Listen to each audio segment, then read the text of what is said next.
Hello everyone and welcome to Edutap. ये video दोस्तों आपके लिए स्पेशल होने जा रही है बिकॉज इस वीडियो में मैं डिस्कस करूंगा कुछ ऐसे डाउट्स, कुछ ऐसी कंफ्यूजन्स जो एस्पिरेंट्स को फेस करनी पड़ती है जब वो एचपी एडमिनिस्ट्रेटिव सर्विसेज एग्जाम के फॉर्म को फिल करने जाते हैं। जैसा कि आप जानते हैं कि एच पी एस एग्जामिनेशन की नोटिफिकेशन आउट होने के बाद फॉर्म्स ओपन कर दिए गए थे, जिसकी पहले लास्ट डेट जो है वो 14 जुलाई 2022 रखी गई थी, जो last date of submission of application form था। लेकिन कुछ चेंजेस किए कमीशन ने because of an order passed by the Himachal Pradesh high court, और उन चेंजेस को इनकॉर्पोरेट करने के बाद कमीशन ने फॉर्म फिल करने की लास्ट डेट को एक्सटेंड कर दिया है। कब तक एक्सटेंड कर दिया? 26 जुलाई तक एक्सटेंड कर दिया। तो अब बहुत सारे एस्पिरेंट्स के पास मौका है, जिन्होंने अभी तक फॉर्म को नहीं फिल किया था वो 26 जुलाई तक को फॉर्म फिल कर सकते हैं। लेकिन बहुत सारे एस्पिरेंट्स को इन दिनों में काफ़ी डाउट्स आए थे रिलेटेड टू फॉर्म फिलिंग। कुछ डाउट्स थे कि फॉर्म को किस तरीके से फिल किया जा सकता है, उसमें डॉक्यूमेंट्स को या फोटोग्राफ्स को या सिग्नेचर्स को अपलोड करने को लेकर डाउट्स थे।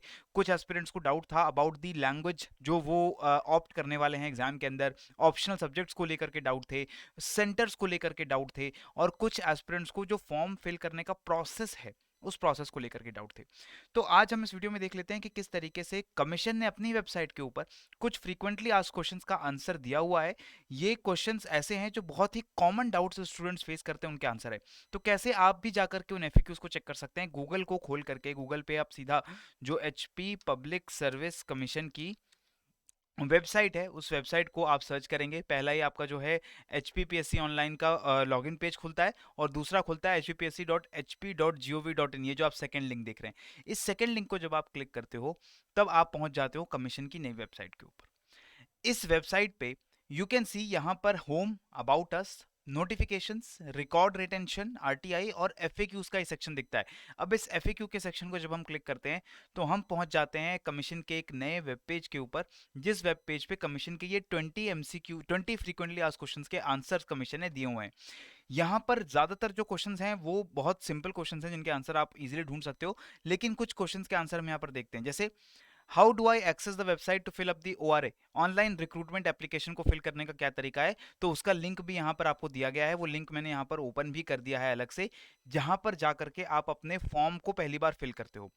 यहीं से मुझे याद आया, मैंने आप लोगों को फॉर्म किस तरीके से एचपी एएस एग्जाम का फिल करना है उसकी एक पूरी वीडियो मैंने आपके साथ बनाई है स्टेप वाइज। वो वीडियो मैंने आपको एक्सप्लेन किया है कि कैसे आप डिफरेंट स्टेप्स जो हैं इन दी फॉर्म फिलिंग प्रोसेस उसको आप अप्रोच कर सकते हो। उस वीडियो को अगर अभी तक आपने नहीं देखा है तो अभी भी समय है, नीचे मैं डिस्क्रिप्शन बॉक्स में उस वीडियो का लिंक डाल रहा हूँ, आप जाकर के उस वीडियो को देखिए। और वहाँ पर पूरा प्रोसेस जो है मैंने एक्सप्लेन कर दिया है कि किस तरीके से आप अपने डिफरेंट डिटेल्स को फिल कर सकते हैं एप्लीकेशन फॉर्म में, राइट। तो वो लिंक यहाँ पर आपको कमीशन के द्वारा प्रोवाइड कर दिया जाता है। क्लियर है? इसके बाद देखते हैं और कौन से ऐसे क्वेश्चंस हैं जो फ्रीक्वेंटली डाउट्स की फॉर्म में स्टूडेंट्स के माइंड में आते हैं। जैसे कि are there any detailed instructions to fill an applicant for submitting the online application. तो ये जो डिटेल्ड इंस्ट्रक्शंस हैं, जब आप इस लॉगिन के पेज पर आते हो, यहाँ पर आप न्यू रजिस्ट्रेशन करते हो, तभी आपको डिटेल्ड इंस्ट्रक्शंस जो हैं वो डिटेल्ड इंस्ट्रक्शंस आपको मिल जाते हैं, राइट। तो जो भी डिटेल इंस्ट्रक्शन है वो आपको फॉर्म जब भी आप फिल करने जाएंगे तो फॉर्म फिल करने से पहले वो सारे इंस्ट्रक्शन आपको दिखेंगे, उनको आप जरूर एक बार पढ़िएगा, ठीक है। इसके बाद कुछ दोस्त लोगों को दिक्कत आती है फॉर्म की फीस को सबमिट करने में, राइट। तो इससे भी लेकर के कुछ जो डाउट्स हैं, that is what is the process to pay the fee for application. तो आपके पास बहुत सारे चॉइसेस कमीशन ने दी हुई है। आप अपने बैंक के क्रेडिट या डेबिट कार्ड को यूज कर सकते हो, जिसमें वीजा या मास्टर कार्ड का डेबिट या क्रेडिट कार्ड आप यूज कर सकते हो। उसकी सारी जो डिटेल्स हैं, जैसे कार्ड नंबर है, कार्ड कब तक वैलिड है, कार्ड के ऊपर किसका नाम है, ये सारी डिटेल्स आप फिल करते हैं, ऑटोमेटिकली ऑनलाइन ट्रांजैक्शन के रूप में आपकी जो फॉर्म की फीस है वो डिडक्ट हो जाती है। अगर आप फिजिकल फॉर्म में कैश सबमिट करना चाहते हैं तो उसका ऑप्शन भी कमीशन ने दिया है।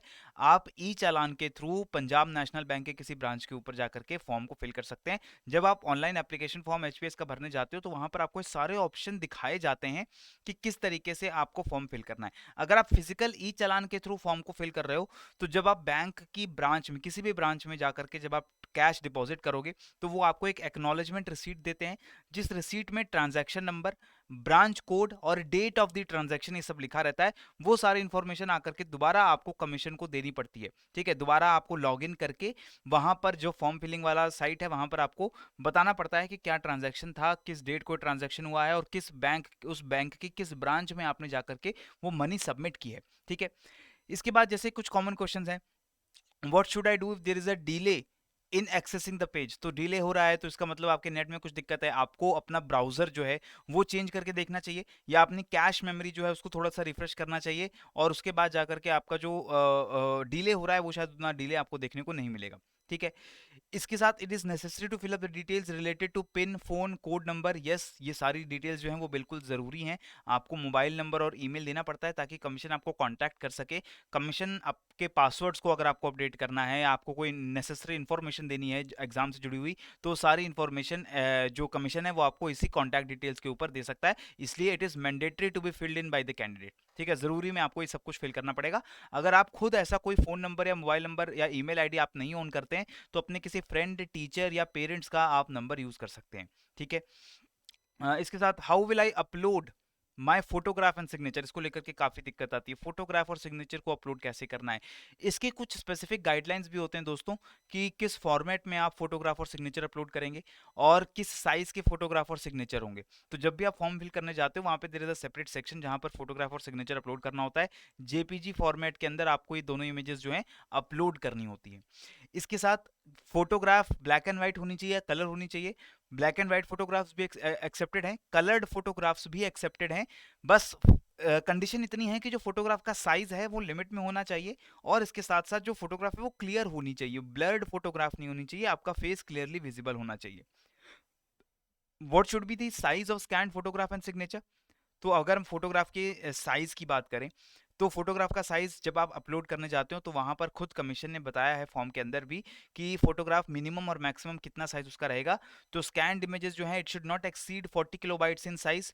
ठीक है, अगर फोटोग्राफ की आपकी बात करें तो pixel size 140 pixels into 110 pixel होगा, and for signature it should be 110 pixels into 140 pixels. This is the maximum size which is allowed. और अगर आपके फोटोग्राफ का पिक्सेलेटेड साइज और डेटा का साइज रिकमेंडेड साइज से ज्यादा है तो उसको चेंज कैसे कर सकते हो आप। उसको चेंज करने का तरीका भी यहाँ पर कमीशन ने बताया है कि आप किसी भी इमेज एडिटिंग सॉफ्टवेयर जैसे कि एमएस पेंट को यूज कर सकते हो, फैन व्यू को यूज कर सकते हो। एमएस पेंट बहुत कॉमनली अवेलेबल है, लगभग हर विंडोज पीसी के अंदर आपको एमएस पेंट मिल जाता है। वहां पर आप जाइए, आपकी फोटोग्राफ और सिग्नेचर में जो अननेसेसरी एरिया है उसको आप या तो क्रॉप आउट कर दीजिए ताकि वो फोटोग्राफ छोटी हो जाए और आपके फोटोग्राफ की साइज कम हो जाए। अगर फिर भी फोटोग्राफ की साइज जो है वो रिकमेंडेड साइज से ज़्यादा है, मैक्सिमम साइज से ज़्यादा है, तो आप रीसाइज का ऑप्शन यूज़ कर सकते हो। ठीक है, रीसाइज का जब आप ऑप्शन क्लिक करते हो, मैंने आपको जब मैं फॉर्म फिल करने वाली वीडियो आपके लिए बनाई है उस वीडियो में मैंने आपको दिखाया भी है कि कैसे एमएस पेंट सॉफ्टवेयर को यूज़ करके आप अपनी फोटोग्राफ का साइज चेंज कर सकते हैं, उसको रीसाइज कर सकते हैं, उसका पिक्सल भी चेंज कर सकते हैं और उसका जो केबी में साइज है वो भी चेंज कर सकते हैं। इसके पूरी ऊपर पूरी वीडियो आपको हमारे चैनल पे भी मिलती है। एक यूट्यूब वीडियो का लिंक यहाँ पर कमीशन भी प्रोवाइड करता है, और इस यूट्यूब वीडियो के ऊपर जाकर के भी आप इस पूरे प्रोसेस को देख सकते हो। ठीक है, वहां पर आपको डिटेल में बताया जा रहा है कि किस तरीके से एमएस पेंट को यूज करके you can resize your photographs and signature. ठीक है जी। इसके बाद फोटोग्राफ जो है वो डेजिग्नेटेड फॉर्मेट में नहीं है, जो जेपीजी का फॉर्मेट है, तो उसे कैसे कन्वर्ट करेंगे। तो आपका फॉर्मेट किसी भी इमेज जो है किसी भी फॉर्मेट में रहो, एमएस पेंट में अगेन उसे ओपन करके सेव एज करके आप उसे डिजायर्ड फॉर्मेट यानी जेपीईजी फॉर्मेट में सेव कर सकते हो। Right, next comes your ORA. जब आप फिल करते हो तो किसी तरीके की आपको प्रॉब्लम आ रही है ऑनलाइन एप्लीकेशन फॉर्म को फिल करने में, तो यहाँ पर कमीशन ने बोला है, कुछ स्टेप्स कमीशन ने बताए हैं, जैसे वेब ब्राउजर या इंटरनेट ब्राउजर का लेटेस्ट वर्जन आप यूज़ करिए, जावास्क्रिप्ट आपको इनेबल रखनी पड़ती है। कई अगर आप साइबर कैफेज यूज़ कर रहे हैं, कई ऐसे कंप्यूटर्स जो कि बहुत ज़्यादा लोग यूज़ करते हैं, तो वहाँ पर जावास्क्रिप्ट डिसेबल कर दी गई होती है, तो वो जावास्क्रिप्ट आपको इनेबल करनी पड़ेगी। तो मेक श्योर कि वेनेवर आप जहाँ से भी फॉर्म भर रहे हैं वहाँ पर ब्राउजर के अंदर जावास्क्रिप्ट इनेबल हो, पॉपअप ब्लॉकर जो है वो डिसेबल हो ताकि पॉपअप्स आप देख सकें कमीशन की तरफ से। ठीक है, अगर फिर भी आपकी दिक्कतें खत्म नहीं हो रही हैं, आपको जो पेजेस हैं कमीशन के वो सही से ओपन नहीं हो रहे हैं, तो आपको देखना पड़ेगा कि आप सही तरीके से सभी सेक्शंस को फॉलो कर रहे हो नहीं कर रहे हो। अगर तब भी प्रॉब्लम सॉल्व नहीं होती है तो कमीशन ने यहाँ पर आपको एक टोल फ्री नंबर दिया है 1800 ये टोल फ्री नंबर पे आप कांटेक्ट करके अपनी दिक्कत कमीशन को बता सकते हो और जो भी सॉल्यूशन होगा कमीशन की तरफ से आपको रिकमेंड कर दिया जाएगा। Right, how can I know the status of my application. तो जहाँ जहाँ आप इस लॉगिन पेज पे जाकर के रजिस्टर करते हैं, आप अपना यूजर आईडी फिल करते हैं, अपना पासवर्ड फिल करते हैं, जब लॉगिन करते हैं तो लॉगिन करने के बाद जितने भी अलग अलग एडवर्टीजमेंट्स के लिए एग्जाम्स के लिए आपने अप्लाई किया है वो सारे एप्लीकेशंस आपको लिस्ट करके दिखा देता है, और उसका रिजल्ट अभी तक आया है या नहीं आया है, क्या उसका स्टेटस है, वो भी आपको दिखा देता है। ठीक है, तो वहां पे भी सारी इन्फॉर्मेशन आपको मिल जाती है। ठीक है जी।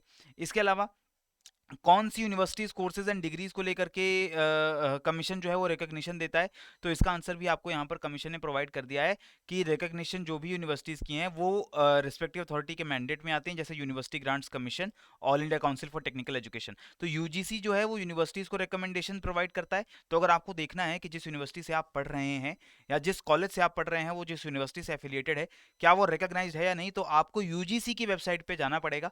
और यूजीसी की वेबसाइट पे जाकर के जो एफिलिएटेड यूनिवर्सिटीज हैं, रिकॉग्नाइज्ड यूनिवर्सिटीज हैं, उसकी लिस्ट में अपनी यूनिवर्सिटी का नाम ढूंढना पड़ेगा। अगर आप किसी टेक्निकल इंस्टीट्यूट में पढ़ रहे हैं, किसी मेडिकल कॉलेज में या किसी इंजीनियरिंग कॉलेज में या किसी आईटीआई में, तब आपको all India council for technical education की वेबसाइट पे जाना पड़ेगा, एआईसीटीई की।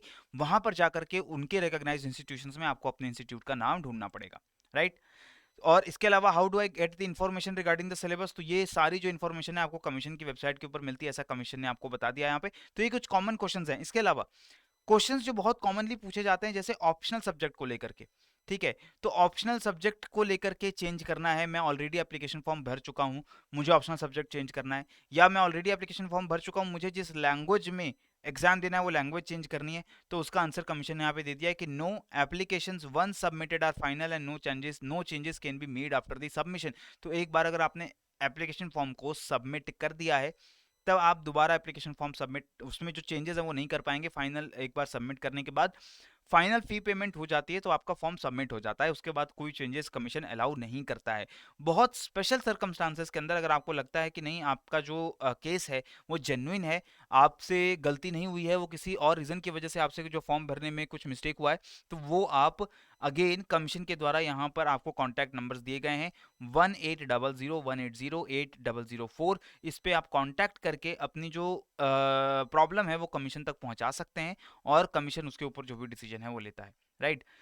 सो ये कुछ नॉर्मल इश्यूज हैं दोस्तों जो हमें फेस करने पड़े while filling the application form. उनका आंसर मैंने यहाँ पर आपको देने की कोशिश की है, लेकिन फिर भी अगर आपको कोई दूसरे डाउट्स हैं related to form filling process and related to this particular exam, तो आप नीचे कमेंट सेक्शन को यूज करो, वहां पर जाके अपने जो क्वेश्चंस है वो मुझे यहाँ पर पुट डाउन करो। उन क्वेश्चंस का आंसर अगर हमें पता है तो हम आप तक पहुंचाएंगे, नहीं तो कमीशन के थ्रू आंसर्स फाइंड आउट करके भी हम आप तक पहुंचाने का काम करेंगे, राइट।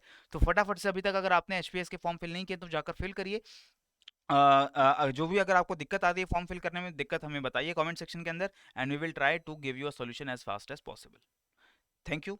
पढ़ते रहो, बढ़ते रहो। जय हिंद एंड जय भारत।